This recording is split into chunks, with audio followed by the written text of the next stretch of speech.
You asked to come. We didn't ask you. You said, hey, how do I get here? Is that right? Yeah, I reached out. Yeah.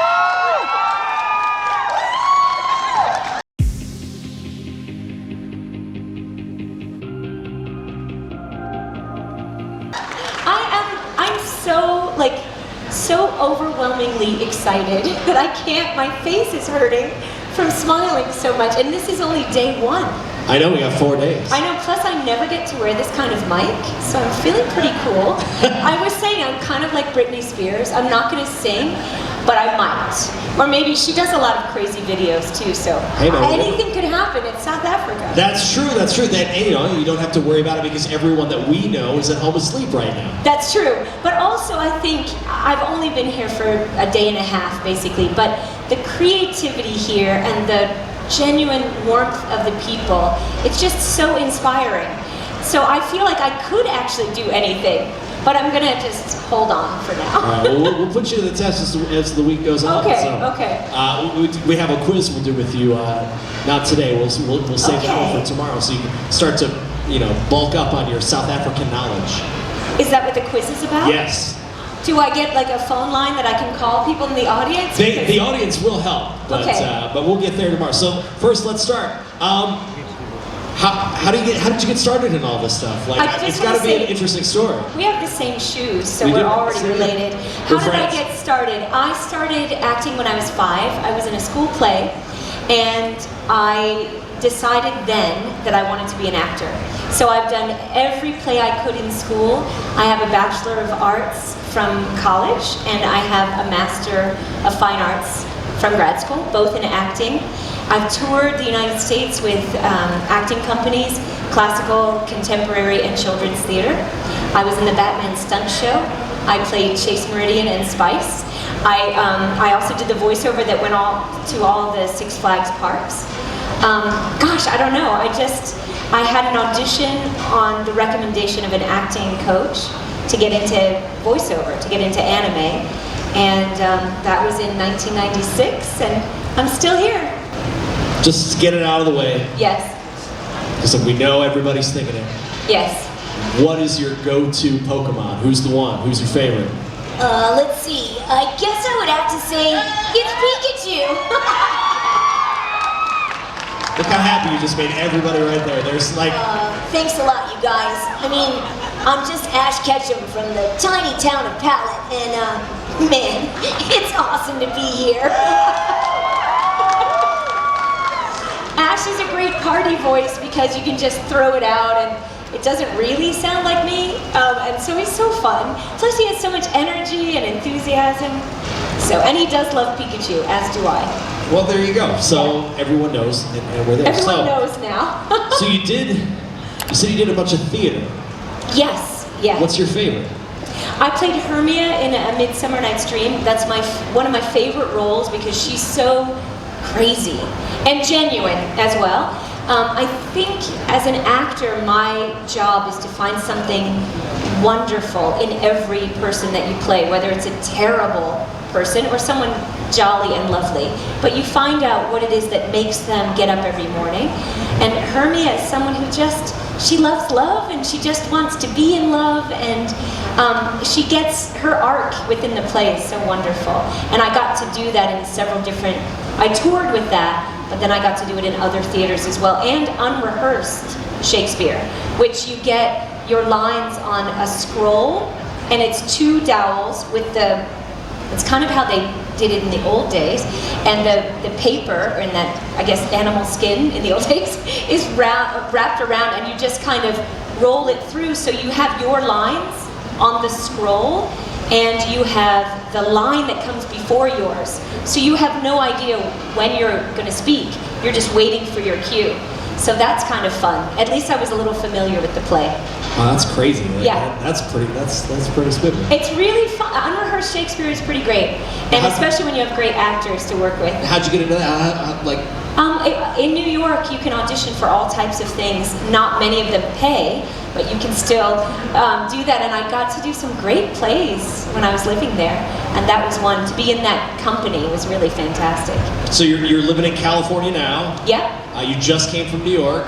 That's right. So for folks that haven't been in the United States. What's your preference, New York or California? Has anyone here been to New York? Anyone been to LA?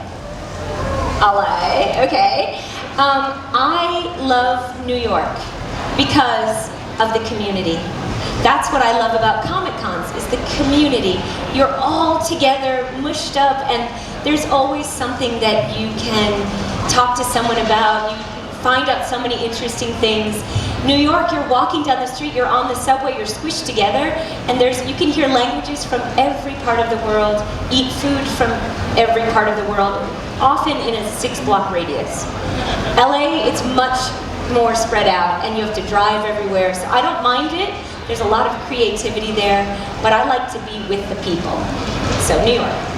Now, when you did your voiceover work, when you did Ash, yeah. Where did you do that? Was that California? Was that New York? Yeah, all the 4Kids stuff that I worked on, all in New York. So we would go, we started out in a small studio and then it kind of expanded. So we did one show and then we expanded to a studio where there were 2 booths and we did more shows there, and then they expanded to an office that had, I don't know, 5 or 6 booths, and then we would kind of audition and then go and work on all the different shows. All those, I don't know how many shows you guys got here, but like, what do we have? Shaman King, Fighting Foodons, Yu-Gi-Oh!, Dinosaur King, Winx Club, Mew Mew Power, you might remember Teenage Mutant Ninja Turtles, Pokemon, of course. All those things were all jumbled together. There was even more. Yeah, there's so many more. But we've got to work on all of those because we would like get out of a session, audition for something, get cast, go over here. So sometimes you could work 4 hours and work on 3 different shows. Wow, that's nifty. So like how many other folks did you work with on that show? When I went in to work, it was only me in the booth, the engineer, and the director. So we all worked alone because we were dubbing, so it's easier to edit when you're just the lip flap of one person you're matching. So all of it is about budget, and it's less expensive to have people in one at a time than all together. But Ninja Turtles, we were all together. So I don't know how many people we worked with, but it was really one-on-one for the most part. Now, how difficult was it to dub then? How difficult? Do you mean, is it easier now? Is that your question? Yeah, I just say, like, it's the realization in dubbing is that you've got to try to get the words to match the mouth moving like that. To me, that seems very complicated. It's an amazingly wonderful challenge. So using the example of my life, Ninja Turtles was a pre-lay show, meaning that we had the storyboard, we did the voices first, and then they drew the characters to that. So there, it's like a radio play. You get to act it out. We all do the scenes together, and that's a great challenge too, because you're playing off of each other. But dubbing, you're imagining what the people before you said, because you rarely get to hear them. So you skim through the script, you're looking at the screen, you hear 3 beeps in your headphones, and then you start. And so you're reading the line, looking at the lip flap, and trying to kind of act it out at the same time. It's an incredibly fun challenge. I think it's great. And we would also just like keep going. So you finish your line, and then you're watching, and then you start the next line, and we would kind of see how far we could go. Obviously it has to fit the flap. And then sometimes the flaps are oddly spaced, so you have to try to make it seem like you would take a pause, you know? But I just think it's so fun.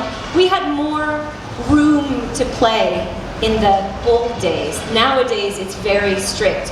When you're dubbing something, if the original, in whichever language, didn't have a gasp or some kind of reaction or a laugh, you can't put it in. Now you have to very strictly follow how the original voices did that. If they were very soft, you can't be loud. So I had a little more fun before, when we could really just bring life to it. So why did it change then? I don't know. I think the way things are dubbed now, the companies who are in charge have just gotten more strict. They don't, I don't know why. I've not gotten an answer for that. and I'm sad about it. But it's nice when we all love the original, whatever language it's in. But it's nice when you can breathe new life into it and kind of, in a sense, make it your own. Because otherwise, why would you not watch it in the original language with subtitles? Right. So, anyway, I just like to kind of, act. Well, I mean, I can tell why they call you all the time, because you're just wonderful to be around. Am I right? Oh, thank you. You guys. I love my job. I do a lot of audiobooks. I'm alone doing those, doing all the voices and kind of acting it out. And with an audiobook, you get to really figure out the arc of the story. And I just love that too. I love being an actor because I love being other people. And I learned so much from you all because I get to take from you. It's so nice to see you. It's so great to learn from everyone, and then I can infuse that into characters that I play. All right. So clearly your instrument is your voice. Yes. Anybody out here working on voices, looking at? Yes. Like, Awesome. what do you do to keep your instrument tuned? Like, how do you keep from losing your voice? Like, what are your tips and tricks to? Well, I would say one thing, I'm very bad at public speaking. So I'm like talking like this and I'm not breathing. The main thing is to breathe. So really try to work on breathing from your diaphragm. Try to relax, which I find hard to do. Drink a lot of water. I find when I am putting too much strain, or I've started to lose my voice because of traveling or being sick, Manuka honey, I think, is really helpful. Avocado, coconut water, resting your voice. The big match is on Saturday. I would say don't full out scream. You just be like, you can do clapping, but don't, when you're yelling, you really need to support from your diaphragm. This kind of like, yeah, or yeah, it's all from here. And that really helps the air to flow so that you don't strain and like grind those vocal cords together. So I think that's the main stuff, and just breathing really does help. So why don't we do this? Since we're all here, we've all been sitting for a little bit. Yeah. Why don't you walk us through some like a little breathing exercise? So I would say the biggest and best, I have this microphone on, so it's going to be gross, but if you tuck your tongue behind your teeth, it's like your tongue is here, here are your teeth, you tuck it here and push it forward, like this. That stretches, your tongue is one of your biggest muscles in your body. When you stretch that forward, it loosens everything up. You can also, sorry, this is horrible with this mic here, but you can go through your range. Those bubbles really help. Also, when you have text that's a little difficult, keep your teeth clenched together, and if you can work through the whole text and enunciate, then when you speak, your voice is a little more forward, a little more relaxed, and you can get through those tricky bits. So when you have those tongue twisters that you have to get through, if you can work it through this way first, it's easier when you open your mouth to speak. I think those are this, shaking it out, stretch a bit, all of that. To do a quick warm-up really helps. All right. I feel so much better now. Why didn't I do that backstage? I think actors can't afford to do just one thing. You have to be able to do anything you're asked, really. Whether it's on camera, behind the camera, that means the same thing, or behind the mic. I would say my daughter started doing some voices when she was very small. Yes. I was playing Ash, and she would come to the studio with me a lot. And one time, I held her up to the mic, and she did Centrit's voice. That's my claim to fame. She was so small, and then I did Centrit, and they kind of merged us together. And anytime I'm asked to do a voice now, my mom still picks me up and holds me in front of. All right, so what we'd like to do now is we'd like for you to do a voice. It's the only. So you way guys I can go ahead do and it. stand up. Yeah. No, I don't think so. It's only in the booth. Only in the Only booth. in the booth. Yeah. I can't. I mean, we can make a can't booth do it real quick. outside. No. We got some tents up. That kind of looks like a booth. I would say I've been lucky enough to work on so many roles, especially for anime dubbing. And then Teenage Mutant Ninja Turtles was pre-lay, and I've worked on some other. Did you guys ever get Mophie? It's stop action. Everything is made of cotton. Did you see that? It's so somebody has. beautiful. It's a Japanese character. They did the stop action in Italy, and we recorded the voices in New York and LA. So that was a very cool project to work on.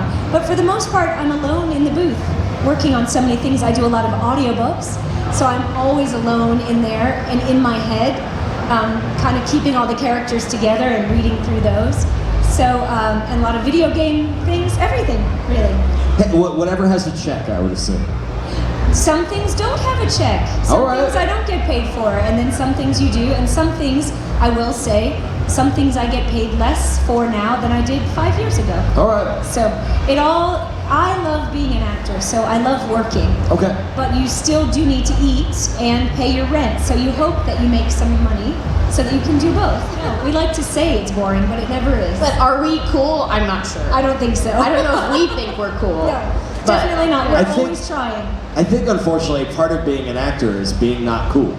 Well, it's not about you. I mean, No. that's life as a human being. It's not about you. It's about anyone else and how you listen and communicate and make the other person feel more special. Because you don't matter. It's being with other people that matter. Coming to see me, they're coming to see the characters that they love. I mean, who doesn't want to talk about Pokemon? And I am kind of the conduit that allows you to say, oh my gosh, I loved this show when I was little, or I love it now. And I'm the one who goes, I know, I understand you. So we can talk about whatever for hours. So what was your first thought when they reached out to you about Pokemon and you watched this thing on the screen? What was your first thought? Well, honestly, we only saw a tiny clip of the show, and this was, I would say, pre-internet, so you couldn't really look it up and get clips and find out what they were doing somewhere else. 1998, I didn't even own a computer, so I watched that little clip, and you had to get your voice as close to the characters as possible. And I just remember the colors and just how bright and cheery it was, and I loved it. And especially, I would say, Ash, I really loved. And then luckily, I got to play him. I look at you and I don't expect that voice to come out of you. Is that right? And I'm pretty sure when they invited you in, they probably didn't think that as well. Did No, they but- originally bring you in for Ash, or? No, I just, as an actor, I was on, did anyone see Slayers? Slayers is an anime, an old anime from maybe 95 or 96. Ancient. Old as time. And then we did more of them, whatever. But I was playing Amelia at the time, and I think I was called in to audition because they already knew me. So I think as all of us, we never fully know what we can do until we are asked and tasked to do something. And then you rise to the occasion. So I had played Jim Hawkins in Treasure Island on stage, on tour in the United States. So the idea of playing a boy, I mean, I was a boy in person, and then I just auditioned and was like, yeah, I can do this. But Rika, who plays Ash in Japan, is a woman, so I figured, yeah, I mean, now I realize that. I didn't know when I auditioned. So, you just go, yeah, I guess so. And then, you do whatever. But his voice was a little more, maybe a little more nasal and like, Mom, what? But I'm so excited. And then I think he was able to get a little more energetic later on as, I don't know, as he grew. You guys, you're too easy for this. All right, so I'm going to challenge you because you did some real serious theater. We'll just do Act 2, Scene 2. It's nice and short. This is like Jigglypuff. I'll put you all to sleep. Okay. Oh yeah. Okay. Yeah. Puck. Act 2, Scene 2. Go ahead, Ash. Through the forest have I gone, but Athenian found I none, on whose eyes I might approve this flower's force in stirring love. Night and silence who is here. Weeds of Athens he doth wear. This is he, my master said, despise the Athenian maid. And hear the maiden sleeping sound on that dank and dirty ground. Pretty soul, she durst not lie near this lack love, this kill courtesy. Churl upon thy eyes I throw all the power this charm doth owe. When thou wakest, let love forbid sleep his seat on thy eyelid. So awake when I am gone, for I must now to Oberon! I wish you could have seen all their faces while you did that. Okay, Look everybody at how say your best happy these faces are out there right now. Midsummer Night's Dream is a wonderful play. So, That was really cool. thank you. I mean, thanks. I played Hermia in that. I wish I could remember her lines, but that would be my voice. Boring, as we said. Who wants to hear Nobody. that? I mean, you have to hear it all the time. So Oh my true. gosh. So Not true. really. Well, your normal voice I have to hear. I know. And then we're working on a podcast. Right. And we just chat to each other. So that is interesting. And soon do a we'll lot actually of have guests on. talking. to All talk right. So what's your podcast about? It's called The Trainer's Yes. Guide.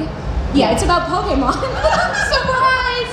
Yeah. Never, you wouldn't have expected that. The thing is, okay, it's called The Trainer's Guide. Yeah. But we, It's a rewatch podcast Of the So first going back season. and watching the first season of Pokemon. but we're calling it a loosely termed rewatch because you can't show any of it Right. because that's illegal. So we are just chatting about it.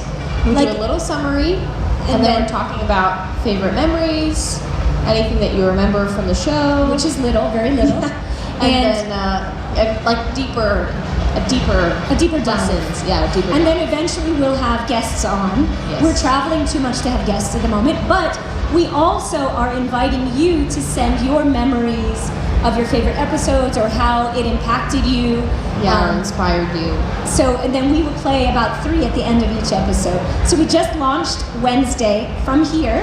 Yes, and it's very exciting. It's very exciting. Yeah. So That's you what can we're working follow on. on social media at Trainers Guide Pod, You can find us. and then we're streaming. Also, though, we're streaming everywhere. We're streaming. The reason we did it is because of the community. I mean, Pokemon is nothing without you. And so our podcast is about you, for you, and we're just chatting about stuff and kind of bringing us all together. So that's why we've decided to do it. Right. And We're Pokemon, having a great time, and I haven't seen a lot of the first few episodes. because I was pregnant with Rena the whole first season. Yeah. So I was joking. I was basically Ash as well. Yes, that's right. Or the first Pikachu I ever hatched. And I was kind of yellow. You were a little yellow. So Those are horrible. My jaundiced TMI. baby. Yeah, TMI. But you aren't anymore. No, just hair. Just your hair. Anyway, That's why we're doing it. So this, if you enjoyed this, then It's you better might than like this. the podcast. yes. Okay. Which Pokemon is your favorite? Pikachu is my all-time favorite, of course. I spent a lot of time with Pikachu. Yeah, I like Charizard and Snorlax. But I'm trying to like Dragonite more because everybody likes Charizard. So, I'm going for Mr. Mime because he'd do our dishes. yeah. And they do pile up. Do you ever get frustrated that people mainly associate you with Ash? What is it to do? Oh, do I get frustrated? Absolutely not. I think it is a great honor and responsibility to be the voice of Ash Ketchum. And although I was Ash's voice for only the first 8 seasons, it totally changed my life. I think it continues to change my life because I get to talk to each of you and hear your experiences with Pokemon, with Ash, with how it has affected you in the world, and that makes me strive to be a better person. And I just, gosh, I would never be frustrated. I just am always afraid that I don't live up to what you need me to be. And so, yeah, I wake up every day trying to be a better person for you. And Ash Ketchum has made, and my daughter actually, have made me be that person. So no, it's an incredible honor. So yeah. Hi, sorry. I'm a big TMNT fan for April O'Neil. I loved your April O'Neil. I just wanted to ask, what was your experience like working for the 2003 Ninja Turtles with Kevin Eastman and Peter Laird? And if you were asked to return, would you do it? Oh my gosh. So Ash Ketchum, I was in that show not knowing anything about Pokemon. Ninja Turtles, I knew so much about it. And so even auditioning made me incredibly nervous that, again, could I be April? Also, they wanted it to not be like the Aprils that came before me, and yet it has to have some essence of that because we all know what we love about the Turtles. And so you want that in every iteration of it. We were so lucky to record all in the booth at the same time. I think I had one of the greatest turtle groups. Our cast was amazing, including Casey and Splinter, of course. But Peter Laird and Kevin Eastman came to New York, and we got to meet them and work with them. And then also when we had kind of like some opening parties, they were there. It was an extraordinary experience. So yeah, I just all the artists loved and it. stuff were in-house too. That's, yeah, good point. So Thank you can see the storyboards and everything getting done. Everybody was working Which is at really 4 cool. Kids. So they were storyboarding, you could go and ask questions. We would get a stack of the storyboard to look through. Each of us got our own in the beginning. And after that, there was one you could flip through. So I have those old Xeroxed copy pages of that. It was amazing. And the artistry in it was extraordinary too. Very close to the comic book, I think. Yeah. Yes. Hard. It's really hard. But it's hard in any creative profession that you go into. You still never know if you're going to work tomorrow. You may be working every day, but it doesn't mean that you get higher up. Like if you're in a business, you go from here and you can eventually maybe be the CEO. But in any creative profession, you just are always every day hoping you get work and hoping that what you've done in the past can get you a job tomorrow. You know, so I mean, I think no matter what the pressures are and the negativity around you, you've got to positively push forward and then bring everybody else with you, I think. Yeah. What's your favorite legendary Pokemon and why? Ho-Oh is my favorite because Ash in the first season saw it flying above and nobody knew what it was. The Pokédex didn't know what it was. And I love the sparkles that come out of it. It's so magical. And I think especially in that first episode, it shows you possibility. And for all of us in our real lives, the possibility is what motivates us and gets us out of bed because anything could happen and just turn your life around like that. And for Ash, in that first episode, he had no idea what was ahead, and yet he went forward. So I think it inspires us to always look up and beyond. And you love birds. And I love birds. And there's a lot of great birds here in South Africa. That's true. Yes. Hi Veronica, just want to say you will always be my favorite voice for Ash. Oh, thank you. I don't know if this is a cliche request, but can you say Pikachu used Thunderbolt in Ash's voice? It would make my day. Yeah, I mean, it would be more helpful if Pikachu was here, but, like that. Pikachu, use Thunderbolt! Not the face! Aw, you guys. Thanks a lot. Hi. So I'm obviously a huge fan of you. Literally, I'm freaking out. Sorry. I just wanted to know, obviously we are finally saying goodbye to Ash. What do you feel about that? Like, is it bittersweet? Like, how do you feel? Yeah, so I found out that the Ash arc was ending on Twitter. And I have to say that it really surprised me. I don't know if any of you were equally surprised. Perhaps we all should have seen it coming after 25 years, but I just thought Ash and Pikachu would just go on and on, endlessly, really. Like The Simpsons, kind of. And I think it unmoored me. It made me really, I just didn't know what to think, and I kind of still don't.